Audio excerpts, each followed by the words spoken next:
Vous écoutez Sun FM. Sun FM. Première radio participative à votre écoute.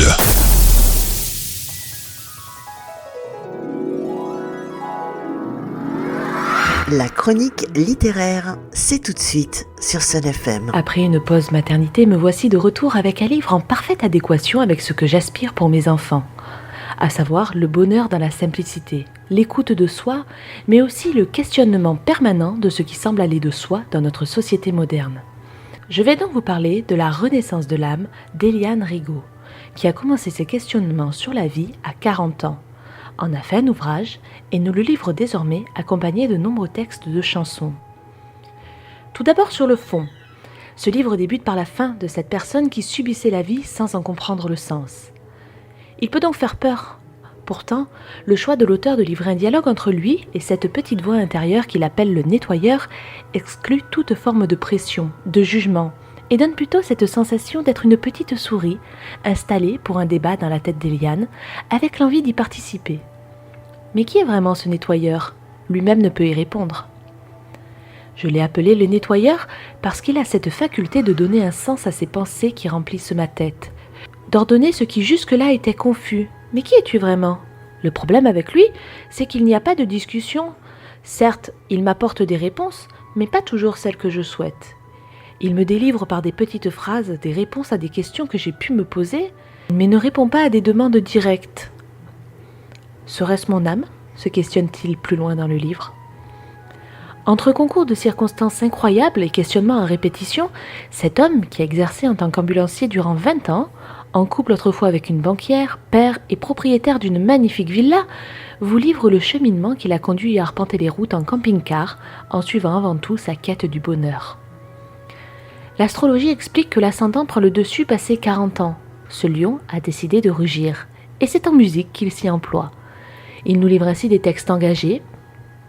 Quelques-uns ont été mis en musique par Vincent, qui semblait composer dessus avec un naturel où le hasard n'a pas sa place, avec la volonté d'aider Éliane comme il avait lui-même été aidé auparavant. D'autres ont été travaillés directement par Éliane par la suite et sont d'ailleurs écoutables sur sa chaîne YouTube Raja Vibes. Mais son véritable désir serait de les révéler au grand public par le biais d'un artiste connu qui les utiliserait. Son instinct le conduit vers Ronan Luce, qu'il apprécie particulièrement, mais peu importe la voix, il a la conviction que son attachement à la musique très présent petit reviendra par ce biais. Dans ce moment de vie raconté avec simplicité, Éliane nous pousse à la conclusion qu'il a lui-même comprise. C'est en étant à l'écoute de nos ressentis qu'on pourra faire les meilleurs choix. C'est d'ailleurs depuis ce constat que tout s'enchaîne avec une facilité déconcertante. En lisant ce livre écrit il y a 5 ans à sa mère, il s'aperçoit qu'il est abouti, court mais sans superflu, et pourrait provoquer la réflexion, encourager le débat. Il décide de l'envoyer à une unique maison d'édition qui l'accepte, et enchaîne les bonnes surprises depuis jusqu'à se rendre il y a quelques jours en Belgique pour une émission télévisée. Pour poursuivre sa vie, il avait besoin de quitter l'autoroute comme il le dit, de prendre la prochaine sortie et de continuer sans suivre les panneaux pour voir où cela le mènera. Aujourd'hui, à la grande surprise de certains, celui qui était considéré comme le petit mouton noir, à contre-courant de la pensée générale, pourrait bien entraîner avec lui de nombreuses personnes dans sa philosophie. Je vous parlais du fond, je vais dorénavant vous parler de la forme.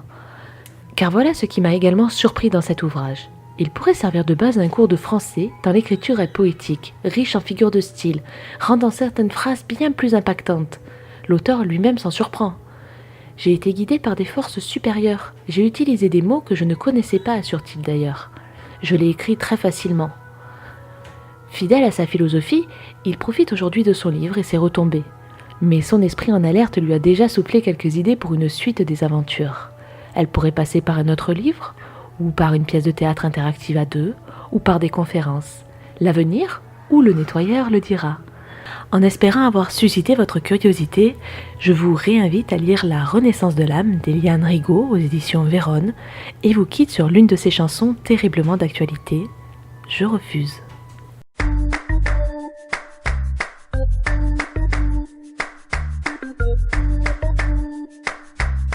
Je refuse ce monde basé sur le pognon, le profit par la consommation.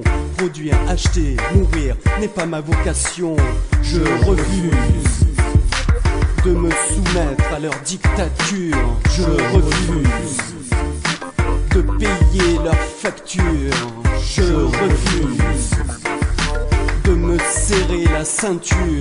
Je refuse de vivre dans leur démocrature. Je refuse.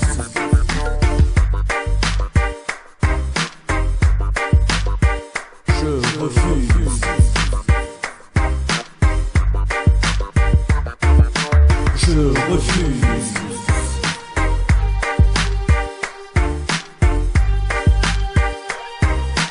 Je refuse d'être un pion de leur système. Je refuse d'être le mouton de leur emblème.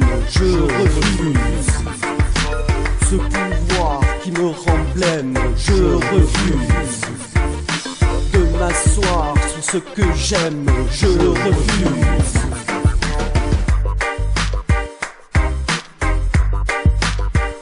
Je refuse. Je refuse de me laisser enfermer.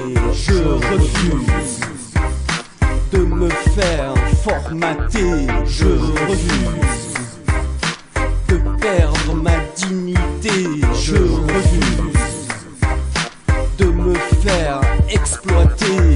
Je refuse.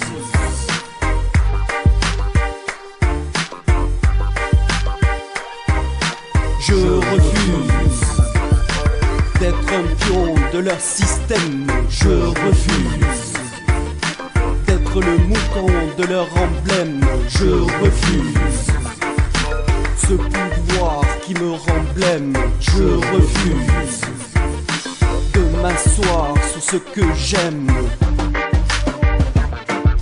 Je refuse ces lois qui nous oppriment. Je refuse ce non-choix qui nous déprime. Je refuse cette pensée mainstream. Je refuse de penser mes mains avec leurs dîmes. Je refuse. Je refuse.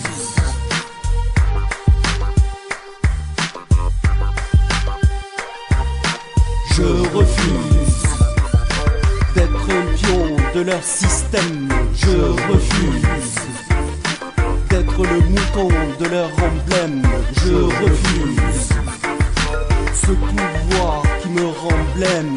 Je refuse de m'asseoir sur ce que j'aime. Je refuse. Vous écoutez Sun FM. Sun FM. Première radio participative à votre écoute.